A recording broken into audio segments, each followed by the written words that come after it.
I, the whistler, know many things, for I walk by night. I know many strange tales, many secrets hidden in the hearts of men and women who have stepped into the shadows. I know the nameless terrors of which they dare not speak. And so I tell you the amazing story of House of Greed. A taxicab rolls through the night and comes to a stop before a brownstone mansion on West 52nd Street. The driver opens the door, and a handsome, well-dressed man steps out, pays the driver, slips quickly up the stairs, fumbles with a bunch of keys, but the door opens. Oh, hello, Jackson. Mr. Talbot, welcome home, sir. Where's Mrs. Talbot? Oh, she left 3 days ago. Went to the place in the Catskills. There's a note on your desk, sir. Oh, good. Your brother, Frank, is waiting in the library. Oh. Hello, Frank. What do you want? John. Now, look, Frank, I told you the last time I'd give you no more money. Oh, but it isn't gambling debts this time. I'm reforming. I'm going to settle down and work. Work? I met a big cattleman from South America. He has a very lovely daughter. And she talked her father into letting me buy an interest in the business. How much? 10,000. Oh, I'm sure I'll make good, John. Oh, very well. I don't mind doing something like that for you. When are you leaving? Tomorrow. I've had a plane reservation for 4 days. Thanks for the check, John. You're a swell guy. Tell Mary goodbye for me. Yeah, she's up in the Catskills. Yeah, so Jackson told me. Good Lord. What's wrong? She hasn't gone to the Catskills. I can't understand this. What on earth does she mean? Well, what is it? Well, read it. John, this life is too lonely. I can't go on like this, so I'm leaving you. I found someone else who is more considerate of me. But First, I'm going home, and from there, it doesn't matter. I'm sorry, but things just didn't work out for us. Mary. Someone who's more considerate of her. Why, I've given Mary everything her heart desired. She must be out of her mind. Of course, you have been gone a lot, and women get crazy ideas. It's knocked the pins right out from under me. Yes, I can see that. You'd better take it easy for a while. Yes, I feel, I don't know, kind of sick. All of a sudden, nothing seems to matter. Well, maybe she'll wake up before she gets too far. Perhaps I'd better cancel my trip for a few weeks until you get straightened out. No, never mind. I'll pull myself together. I wouldn't have you sidetrack your plans for the world. I think you better go now, Frank. I'd rather be alone. All right. But don't do anything foolish. What do you mean? Well, if you brood about it, you're liable to get some crazy ideas and end up really holding the sack. Good luck, Frank. Lots of luck. Thanks. Goodbye, John.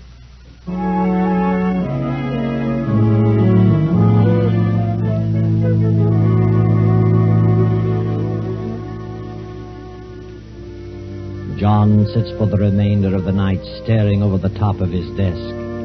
The next morning he closes the house and starts on Mary's trail, which takes him to London, Paris, Berlin, all over Europe, but to no avail. Finally, he drops his active interest in his business and goes to live in his country estate. Then one day, 14 years later, he finds himself on a honeymoon. He has married a widow named Helga.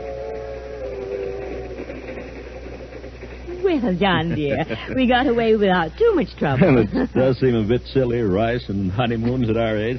Our age? Well, you sound as though we're a couple of old grannies. I'm 36 and you're 45, and I certainly don't feel old. Why, of course you're not, Helga. Oh, dear. John, now that the wedding's over, there's something I haven't told you. Oh, now I haven't said anything because I was afraid it might make a difference. I know what it is. You have a son. How did you know? I wondered when you were going to mention it. Oh, well, he finishes school this year. It's been quite a struggle putting him through college, but he's very bright. Paul has studied hard and managed to cram 2 years into one. Could he spend the summer with us? Why, of course. Oh, John, you're a darling. I should be able to find a place for him in the business. Oh, ask him to come down to our place in the country. Oh, thanks, John. You're wonderful.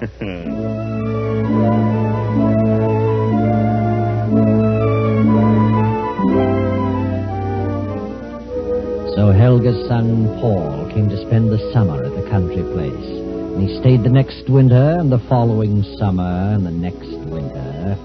Now it is summer again. And Paul is still visiting his mother and stepfather. The first year, he worked in the office every day until noon. Found business very boring. So finally, he quit going to the city at all. But, Mother, I've looked the whole thing over, and there's nothing there that interests me. Well, you can learn about the business. You seem to be able to learn anything else you want to. But I don't care for business. Oh, you're a fool. I worked my knuckles to the bone to give you an education. I married John Talbot to give you a chance to do something. John has no children. It's a huge business. And one day you could control the whole thing. I'm disappointed in you, Paul. You're letting me down. Well, it seems to run very well without too much attention from him. If we were to inherit it, why wouldn't it continue to run just as well? You either get down to that office or you pack your things and get out. Why should I?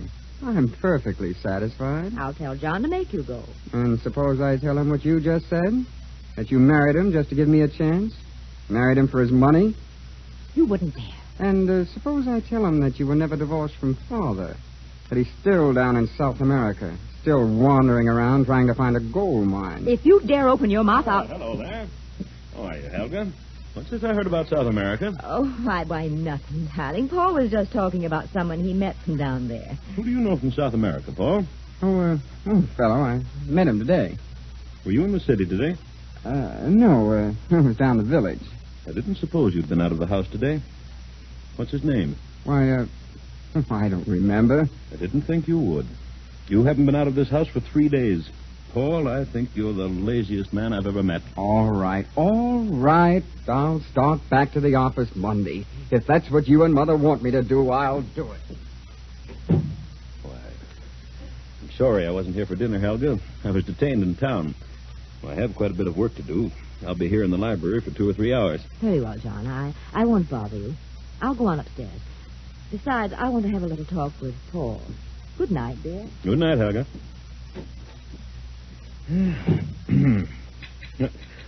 What on earth? Who's out there? Who are you?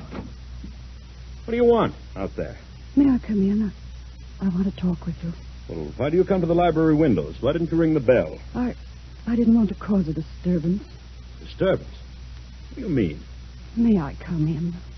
Yes, come ahead. Don't you know me, John? Good Lord. Mary. I'm sorry, John. I had to talk with you. I saw the light in the library. What do you want? I need your help. Where have you been all these years? Oh, every place. Are you still filled with resentment? It's been too long ago. At first I was. I followed you all over Europe, but never quite caught up with you. Now I'm glad I didn't. No telling what I might have done. I'm sorry, John. I was a fool, and I know that now. May I sit down? Why, of course. Are you a cold? Yes, I can't seem to shake it. I've had it for weeks. See, I hate to mention it, but you look a bit shabby, Mary. Aren't you doing well? Oh, well, yes. Yes, I'm doing all right. Are you? You've married again. Yes. And your wife is here? Yes. Then I'll be as brief as possible. I wouldn't want her to know that I was here. You want me to help your husband? No, not that. I have no husband. What about the man you said was more considerate of you? He left me 4 years after the baby was born. Baby? You have a child? Yes, John. She's 17 now. And where's the man? I don't know, and I don't care. Oh, John, I made the biggest mistake of my life. I should have known better. But he practically carried me off my feet. And I learned later, to my sorrow, that he was not worth shooting. Where's your daughter? She's in a school in Vermont. I've worked hard to give her an education. I've done everything I could do to give her a chance. I've not seen her very often. But now, well, I'm sort of cracking up. I've been ill a lot. And I seem to have trouble getting a job. Job? What kind of a job? Why, any kind of a job. What have you been working at, Mary? Oh, John, I've made such a miserable mess of it. I was never able to face things. I always took the line of least resistance. What a shame. And now I've come to the end of my rope. Joan has finished school. She's a lovely girl, John. I can't let her know. I can't take her with me. Why not? She deserves so much more. She deserves a chance in life. I want you to do something for her. Why should I? Because she's your daughter, John. Yeah. My daughter? Yes, yours and mine. She was born 7 months after I left. Here's the birth certificate. Please, John, do something for her. She shouldn't be made to suffer for my mistake. She's innocent. Well, does she know I'm her father? No. And she doesn't remember the other man. Here, I'll give you her address. Fernwood College. And I'll write a letter to her explaining all about you. Well, Oh, John, you could do so much for her. She's a young lady now. And so lovely. Please see her. I know you'll fall in love with her. All right, Mary. I'll see her. I'll have her come down here. Oh, John, I'm so sorry. So sorry for everything I've done. Please forgive me. I've forgotten everything, Mary. Oh, wait a moment. Take this check and do something about that cough. No, thanks, John. I won't need it. You better take it. Thanks. I'll be all right in a few days. The cough will be gone. Good night, John. Good night, Mary.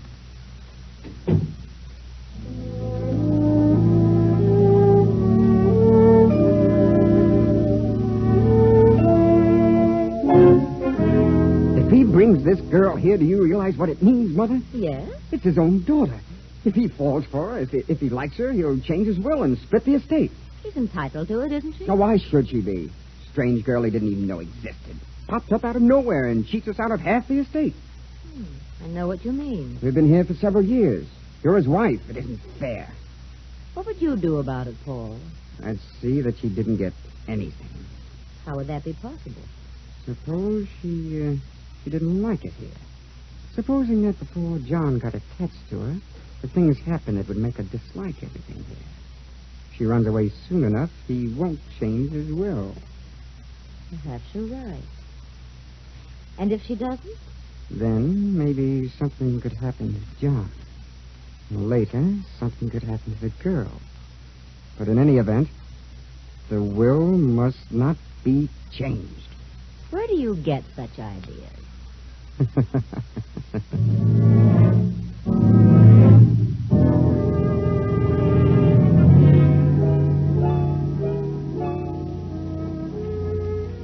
That, Joan dear, is the story of your mother. I trailed them all over Europe, but never quite caught up with them. You mean you planned to kill them? Kill them? I was filled with revenge, but I finally gave up the chase and returned here to wait. I knew that sooner or later she'd show up.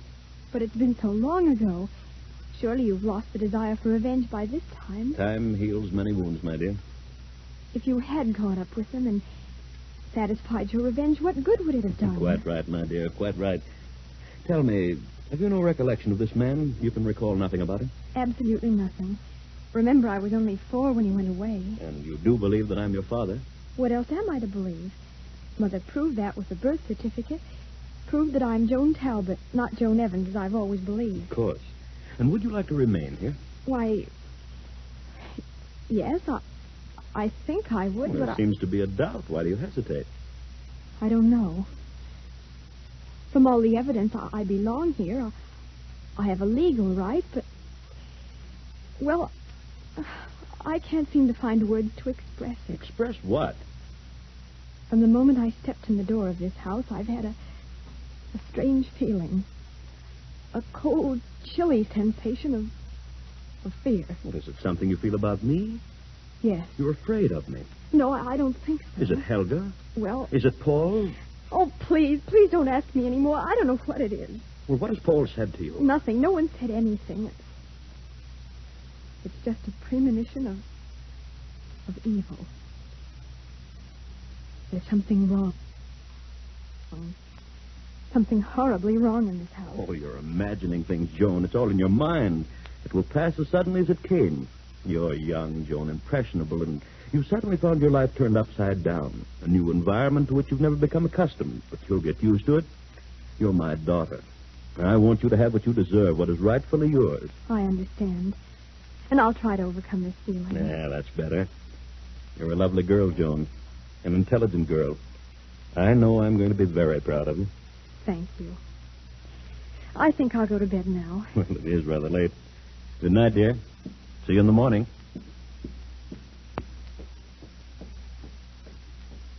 Hello. Paul, what are you doing here on the stairs in the dark?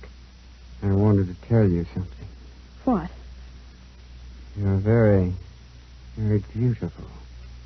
Your eyes, your hair, just like gold moonbeams. And so, Paul! and your throat is slender and soft, like... Take your hands off my neck. Paul! I don't know many girls. Girls don't like me. Let me by. You don't like me either, do you? Well, I know. I can tell. Elsie didn't like me either. She was afraid of me. Who's Elsie? She was a girl in the village.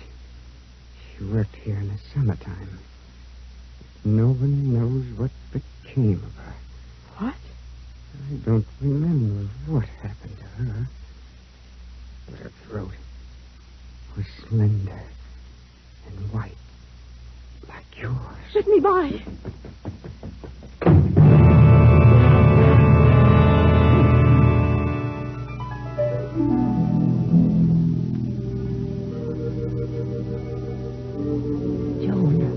Joan. What?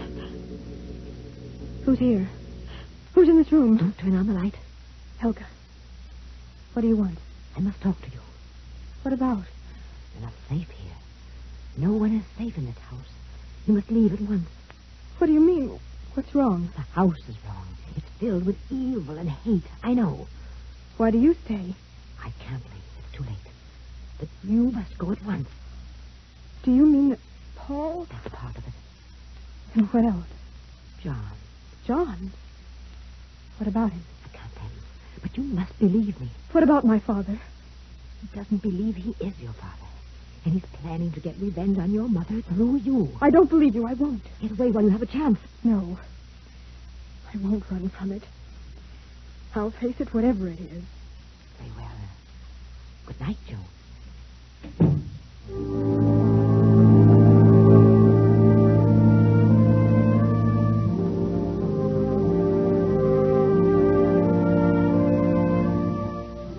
Now it is nearly midnight. John still works at his desk in the library. But outside, a man steps softly through the trees upon the terrace, quietly opens the library doors, steps in. Hello, John. Frank. Good Lord. Yes, Brother Frank. Well, why don't you say something? Come in, or get out, or something. Why, come in, Frank. You fairly knocked me off my feet. I didn't know whether you were alive or dead. It's been a long time, John. Why haven't you written me? Well, I was hoping I could make a go of that ranch and pay you back, but I guess I was just born unlucky. Oh. They had a revolution and cleaned Senor Gonzalez out and me with him. That's too bad, Frank. But you're still the same steady, reliable John. Yes, sir, I've tried my darndest to be like you, but, well, it just isn't in me. I don't have what it takes. The last 2 years, I've had a pretty tough time. I caught some sort of a malarial fever down there, and it's impossible to get rid of it. It's recurring. You certainly don't look well. You've aged quite a bit. You better have Dr. Richards look you over tomorrow. She's still kicking around? I thought he'd be gone long ago. How's your new marriage turned out? Oh, very well. Very well indeed. Good. Ever hear from Mary? Yes. She came to see me. I knew she would eventually. She was broke and quite ill. She'd had a tough time of it. And you helped her out. You would. You couldn't turn anyone down. Well, she was mainly interested in my helping the girl. She had her in a school in Vermont. And so now you're taking care of both of them. What else could I do? Good old John. I sent for the girl and brought her down here. She's a lovely child. Sweet as can be. And you'll give her everything her heart desires, I suppose. And then you'll have another problem on your hands with Joan. A girl 17 either wants to get married or go to college. Oh?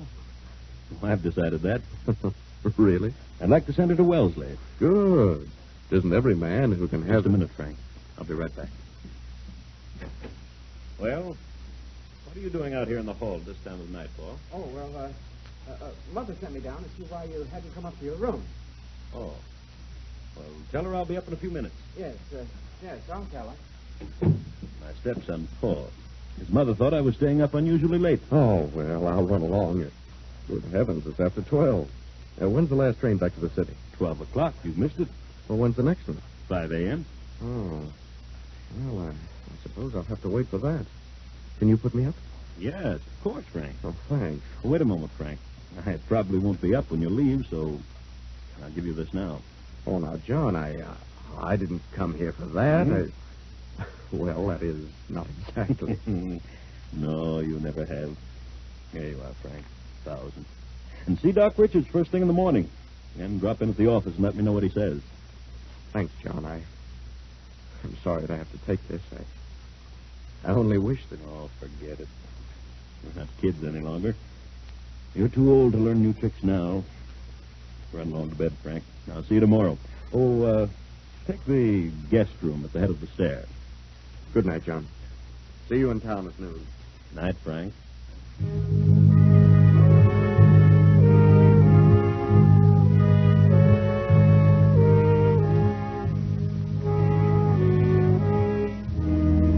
The clock strikes 3 as 2 figures slip down the darkened hall and quietly enter John's bedroom. Then a few minutes later, the same 2 figures make their way in the moonlight through the trees to the back of the estate, carrying a long, gruesome bundle wrapped in a sheet.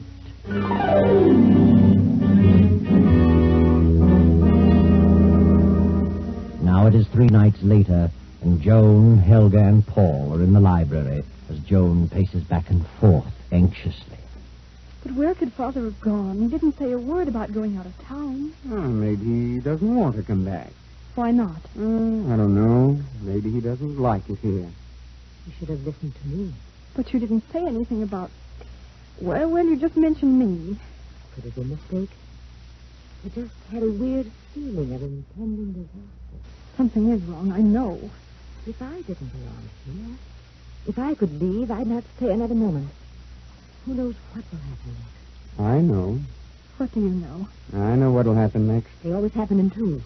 Many people have come here, stayed a while, and then suddenly disappeared. What time is it? 11:30. There's a train at 12. I'm leaving here. Hello?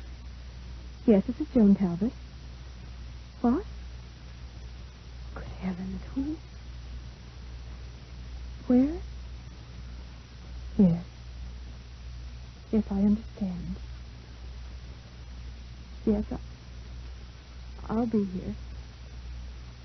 Yes. Who was it? I don't know. I've never heard anything like it. What do you mean? It was a man, and What man? he said he had a message for us. And he'll be here at 12 o'clock, and to wait for him in the library. The police? I don't know. He said he'll come to the garden windows, to the library window. Who could it be? I don't know. But we'll wait. I'm going to see this through.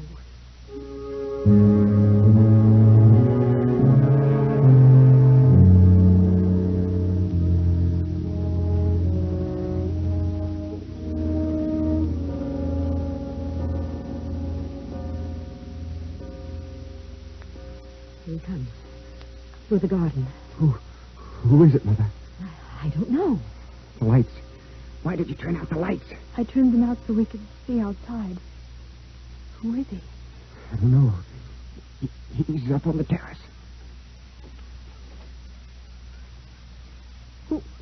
Who are you? What do you want? I came to talk to you What about? about what happened here at 3 o'clock in the morning several days ago. Nothing happened. Nothing. But something did happen. Turn on the light. No, don't turn them on. You couldn't see me if you turned on the lights. Oh, good Lord. Was it you who phoned me? I spoke to you. but I didn't phone you. Mother. What happened in this house at 3 o'clock several days ago? A man was murdered. What? Paul, turn on the lights. Turn on the lights! Joan Talbot, open the top drawer of that desk, and I'll take out the paper. It says, on the night of August 5th, we, the undersigned, murdered John Talbot in his bedroom and buried his body on the estate. We didn't. We didn't. It's John. It's John. Sign it. Sign the paper, and I'll go. Sign it, Paul. Sign it. You did it. You killed him. Sign it. You help me. You sign it. I can't. Turn on the lights, Joan. John. It's him. It's him. He isn't dead. No, Paul. We didn't. Paul, what happened? I'll tell you. You killed my brother Frank instead. Come on in, Sergeant. You heard it all. Yes, we heard it all. Father, what on earth happened? When you phoned a while ago, I almost fainted. I was sure you were dead. I knew from the moment you told me you were frightened in this house that something was wrong. I put two and two together and realized what it was. They didn't want you to share in the estate. I knew they were planning something on that night. And then my brother came. He accidentally got into my room by mistake, and they killed him instead of me. I saw them carrying his body through the trees. So I disappeared for a few days and evolved this plan. You've nothing to worry about any longer, Joan. Nothing. No. Nothing to worry about. But the truth would certainly amaze you. All that Helga said about Paul and John was true. John was planning revenge, but not through Joan. That night your brother Frank came back. You discovered something, John. What was it Frank said? And then you'll have another problem on your hands with Joan. A girl 17 either wants to get married or go to college. It was then, John, that you knew the truth. The only way that Frank could have possibly known that the girl's name was Joan and that she was 17 was to have been with Mary. So John knew then that it was Frank who ran away with Mary and deserted her when Joan was 4 years old. And then John, knowing that Helga and Paul planned to kill him, deliberately let Frank occupy his room on that fateful night. John's revenge was satisfied, and he didn't have to turn a hand. That's all.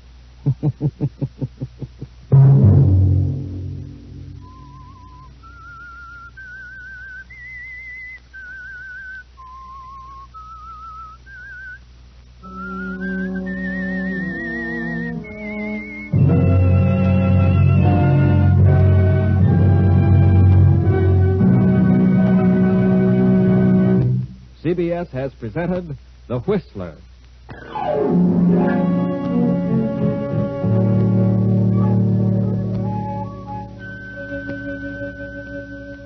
And now an important announcement regarding a change of time. Beginning 1 week from tomorrow night, on Sunday, September 13th, The Whistler will come to you at 9:15 p.m. Remember, Sunday, September 13th at 9:15 p.m.